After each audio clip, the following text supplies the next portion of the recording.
changing, we're flying high, creating a complaint-free world. No more complaining people. Their lives are changing, we're flying high, creating a complaint-free world. No more. All right, well, I want to introduce my next guest. His name is Jeffnishwitz, and I want to pull up his bio. Bear with me just a moment. I had all my tabs open this morning, except for that particularly, because I want to share with you exactly who he is, and it is not coming up here with me, so bear with me just one moment. I know what I can do. Transforming people and organizations. He is Emerson posited that life is a journey, not a destination, and Jeffnishwitz has indeed been on a journey of a lifetime. And he is the founder and chief story debunker of the Nischwitz Group, a speaking, consulting, coaching company that transforms people and organizations one story at a time. We've talked many times on these JumpStarts about the importance of story and about how Homo sapiens, literally as thinking people, humans, are based in story. That's what we do. Everything is about story. So let's invite Jeff on because he's the expert on this. Jeff, welcome to today's JumpStart. Good to see you. Thank you, Will. You got me all excited about this sunset yoga, and I'm going to head to the beach myself, maybe. Come down and join us. Where do we find you right now? I'm in Tampa, Florida. Tampa. Oh, okay. So you're in Tampa and I'm in Key Largo. Oh, we're not far. Yeah, I'm north of you a bit. Just a little. I think it's really funny because I've invited on a half dozen speakers so far to join me, and of them, half have been men, and have all been bald, just like me. Do you think that we chromosomes are drawn to the industry, or what? Well, no. The key is that us courageous folks are drawn to the industry. I always tell people, because people will walk not quite with a shaved head. They'll have little bits, and they'll say, I'm not ready to go there. I say, all you need is a little courage. This is courage. That is true, yeah. I call that the cul-de-sac. They got this thing going on. And it's weird. When I finally did commit and shave it down, I was much colder not having my cul-de-sac. Oh, it's crazy, isn't it? That little bit of hair, it works. Yeah. It does work. So for those of you who are struggling for something to say that you're grateful for is your price of being a jump starter, you can say you're grateful you have hair. Right? Well, Jeff, let's talk about this concept of shaking up our snow globe. And first of all, I want to ask you, what's the story behind snow globe leadership? Yeah, well, there is story, of course. Everything's a story. I totally agree with you. I was really changed much and I always have one with me, right? This is my wicked snow globe because I love Broadway theater. Me too. The snow globes are all essentially the same. They look a lot different, but the concept's the same. Most of the time, they're a globe. They're heavy, they're light. This is glass. This has music. Some don't. And they've got something inside worth seeing, right? It's an idyllic scene. It's a farmscape, or it's a city or a landmark, or in this case, it commemorates a show. But the magic in a snow globe is pretty clear. The snow globe, if it was being, and perhaps it is, but a snow globe exists for one purpose, and it's to be shaken, right? This is the reason for the snow globe. Otherwise, there would be no liquid, there would be no sparklies inside it. It would just be a piece of art. But I started realizing that very few people ever shake their snow globe. It sits on a shelf or it sits on a desk, and the reason is because it's good enough. And that got me thinking about why we need to shake things up. And what happens is we tend to shake things up occasionally, but then when we do, we don't follow it up with any new action, new thinking, new perspective. So, and this is what I loved. And it was funny this happened on the stage because I didn't realize it. I just said, well, I shook it up on stage and said, what happens as soon as you stop shaking? And the whole audience screams out a singular word: settle. It begins to settle.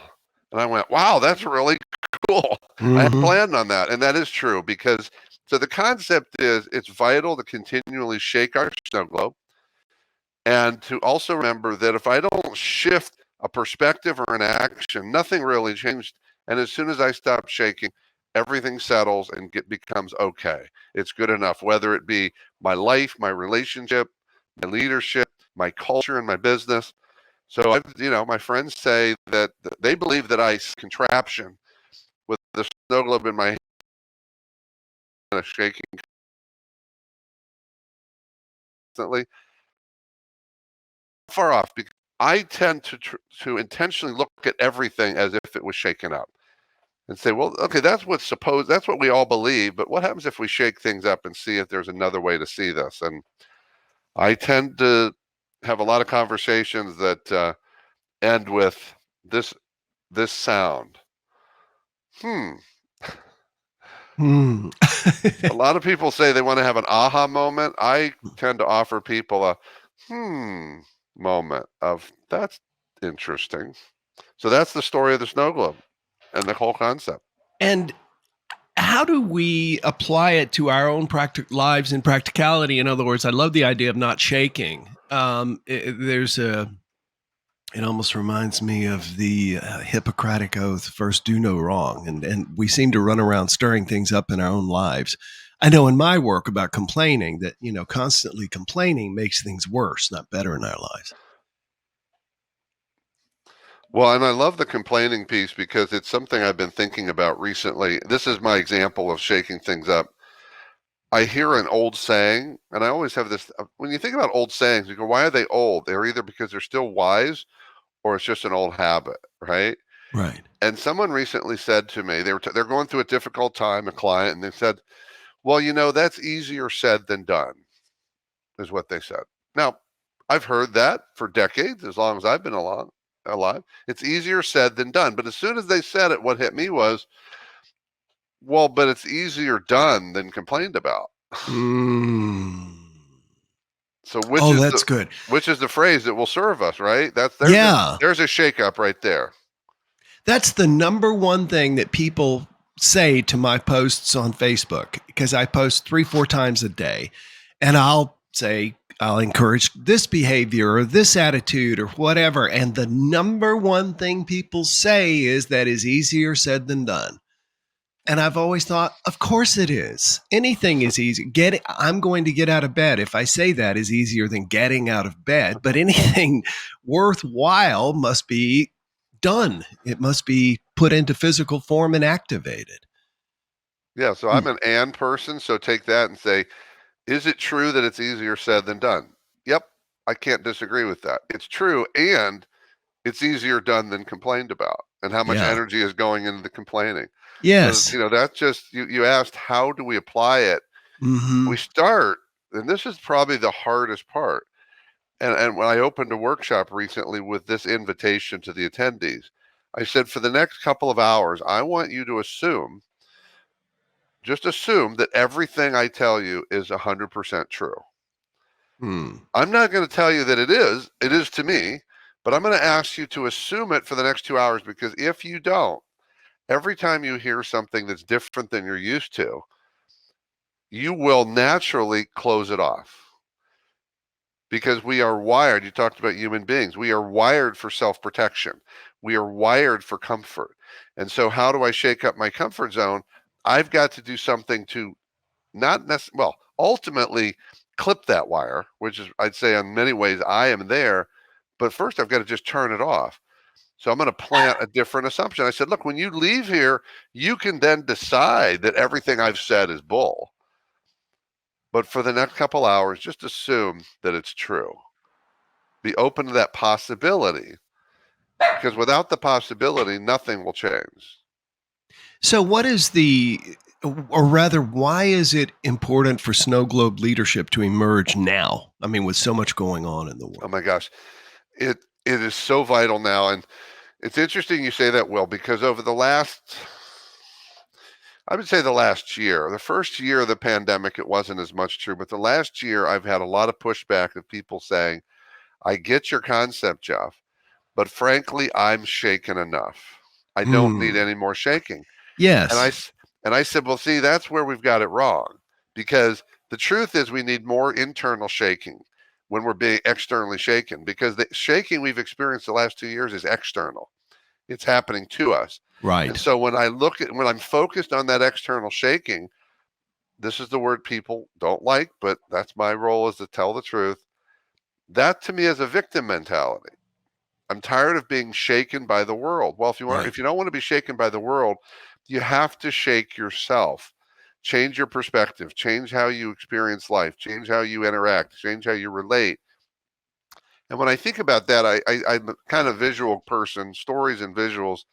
I think about, imagine if you're in a giant snow globe that is body size, and the snow globe is being shaken by some force. The best strategy is not to hold on tight, because if you do, you'll be slammed against the walls.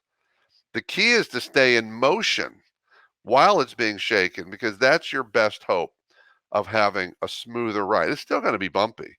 Right. So I believe we are at a time, and I'll give you one specific example that is, to me, it's becoming my, I guess, my marching mantra of the times.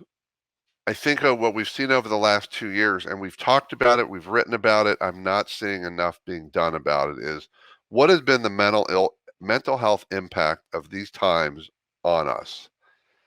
And we know it's massive. We know we've got burnout, we've got anxiety numbers are up, depression rates, suicide rates up, stress. All these things are up. Spousal abuse, yes. But what are we doing about it? Right. And I challenge business leaders. I just finished my book called Snowglobe Leadership a few months ago, and there's a challenge in there. And it says that if you're a leader in an organization, you have 3 choices when it comes to your people's mental health. One is you say, it's not my problem. Leave that at home. You deal with that. I got a business to run. That's one. The second choice is I say, I'm going to build a culture where I don't add to your stress. So basically, what's happening in your life is yours, but I'm not going to make it worse. Right. Well, that's all right. But the third choice, which is obviously to me the red pill, going back to Matrix, the red pill is to say, you're part of my life. I'm going to create a culture that actually improves your life.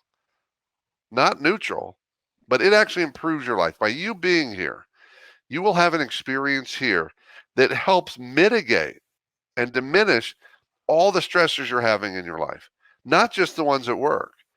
Because, we've talked about from a lot of my lifetime, at least the last 20 years, about mental health crisis. And we tend to think it's about people who have diagnosable conditions. Not necessarily. Mental health is about well-being. And there's a lot of talk about it, but I think right now we're at a crisis point, and organizations need to ask themselves, what am I prepared to do to be a part of this solution, as opposed to not contributing to the problem? Not taking that into consideration is certainly to their detriment. I was thinking, I have a good friend who lives in Kansas City, Missouri. He and another gentleman and 6 other people left this one real estate brokerage firm, started their own.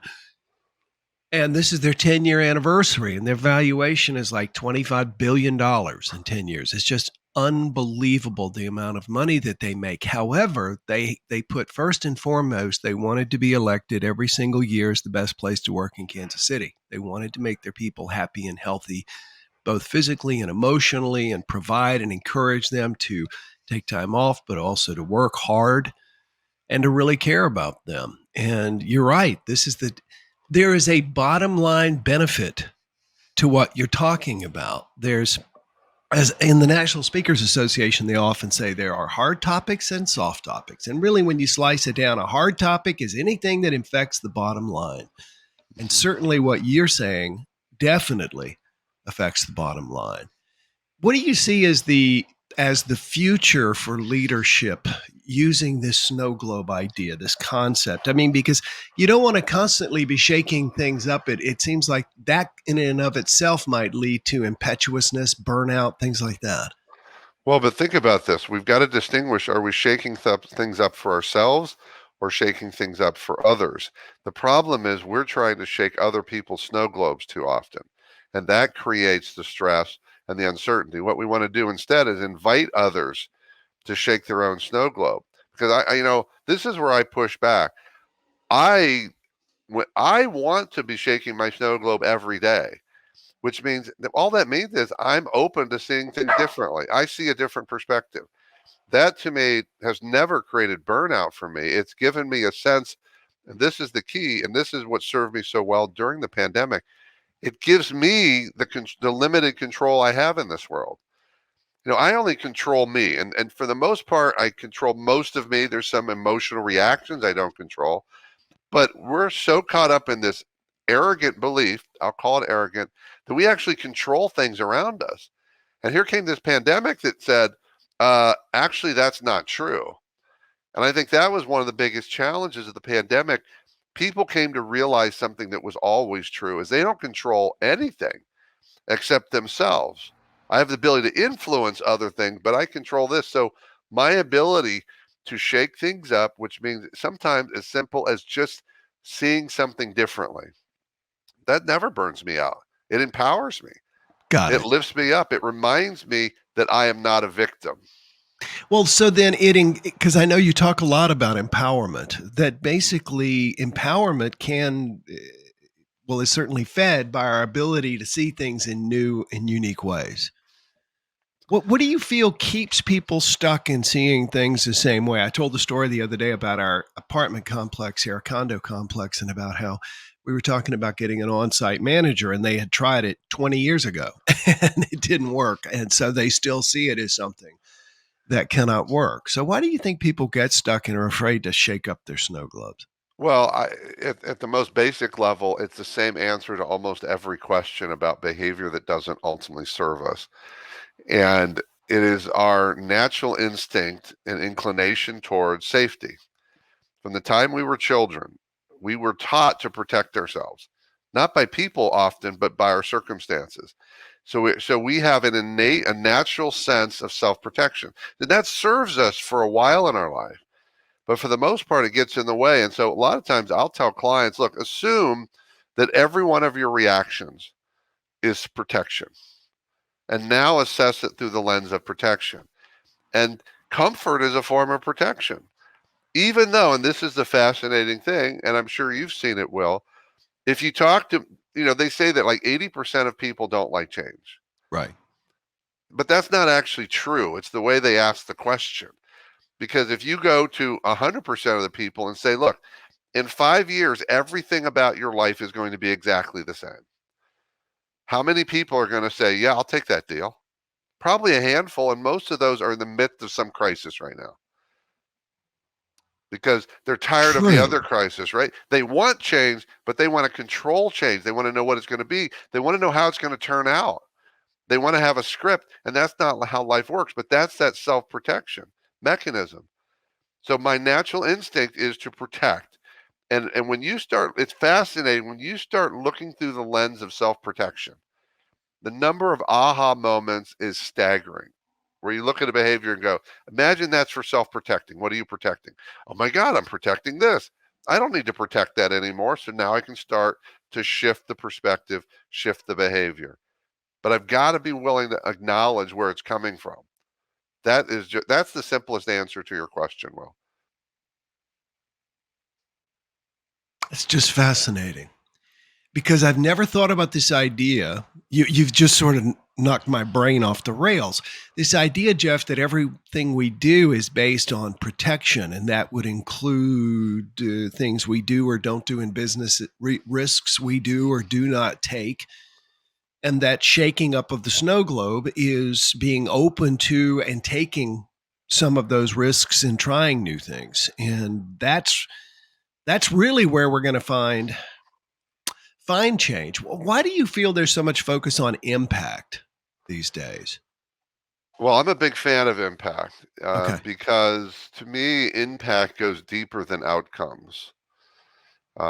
Impact, when I think about impact, I think about the stone hitting the water to create the ripples. Mm-hmm.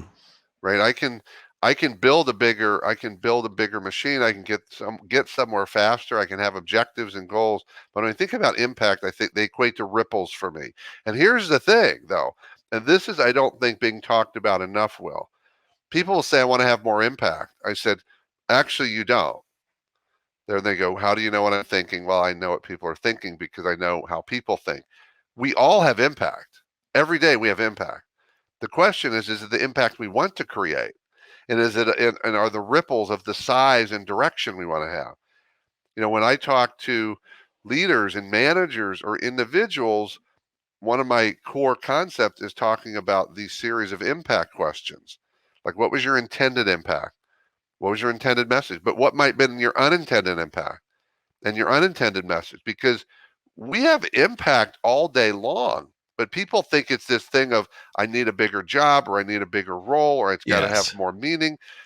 That might be part of it, but if you start back to my own snow globe, in what ways can I have different impact? Or I guess what I would often argue is more intentional impact. What's the impact? What's the rip? What do you want your ripple to be? You already have a ripple. Is it the ripple you want it to be? And so, in what ways are you going to lead differently, think differently?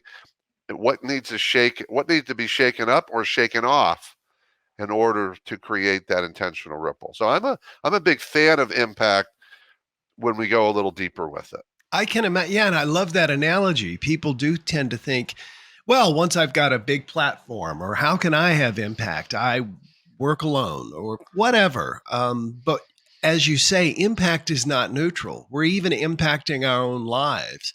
I impact my dog by the way I speak to him and the time Exactly. that I spend with him. So we are all having impact. I love the idea of maybe thinking at the end of the day, was my impact as I'm going to sleep, in what ways was my impact positive today? And maybe what ways would I like to have more of a positive impact tomorrow? hmm Little things like that. Interesting.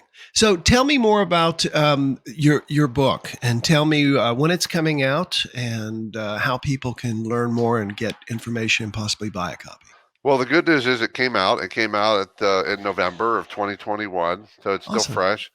Um, it is a journey, as we've been talking. It's a journey through snow globe shaking, and it talks about what I think are the real core of what's happening today. As obviously, from my prior comment, there's some comments about mental health. There's a whole chapter, I would say, shaking up the concept of vulnerability. The last 10 or 15 years, ever since Brene Brown dropped the vulnerability bomb on businesses and leaders, we're talking about it, but I think we struggle mightily with it. We think one of the sections starts off by saying we have to take the emotion out of vulnerability, because people think vulnerability means I have to be emotional, and many acts of vulnerability have nothing to do with emotion. My definition of vulnerability in the book is taking the risk of allowing people to experience my humanness. That's Which my is weird, because usually vulnerability is seen, I don't know the actual definition, but I would say a willingness to be hurt. That's what people tend to think of. I'm going to be vulnerable so you can hurt me if you need to. But you're saying, say it again. Well, my definition is that vulnerability is taking the risk of allowing others to experience my humanness. Wow.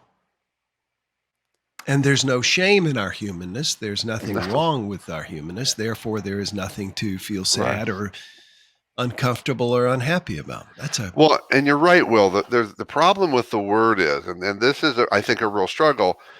If you say to someone, for the next 30 minutes, I want you to be vulnerable, most of us go, oh, no, no, no, no, because vulnerability is a risk. That's a given. I don't want to be vulnerable. And yet, if you say to people, how would it feel in the next 30 minutes in a safe place to be vulnerable? Oh my God, that would be so great. So the word has a different connotation depending on where we're coming from. So, yeah, the book talks about vulnerability. It talks about impact. It talks about the tolerance factor in business, how we tolerate people in situations that create our culture. They're not just exceptions, they actually are our culture. So I'm proud of this book. I'm proud that um, what's in it came to me, Mhm. and that I was able to share it, and had the courage to share it. It's easy to find the book, Snow Globe Leadership. Search that, you'll find it. Luckily, I have a unique last name. If you can spell my last name, which everybody's got, it's on my website. Um, yeah, I'm looking for more snow globe shakers in the world. People are willing to do it differently, to have a different conversation, starting with themselves, and more importantly, taking it to whatever people they serve, whether they in an organization, in their family, in their friendships. I believe we as a collective have an opportunity to really change things. I think people are scared, they're sad, they're frustrated, and to me, it's just a reminder that no matter what's happening around me, I've got an opportunity to change the story. Mhm. Because when it comes to people, there are no facts. There's information, but those facts form a story, and I decide what the story is, not the facts. No more, no more complaining people. Their lives are changing. We're flying high, creating a complaint-free world. No more, no more complaining people. Their lives are changing. We're flying high, creating a complaint-free world. No more.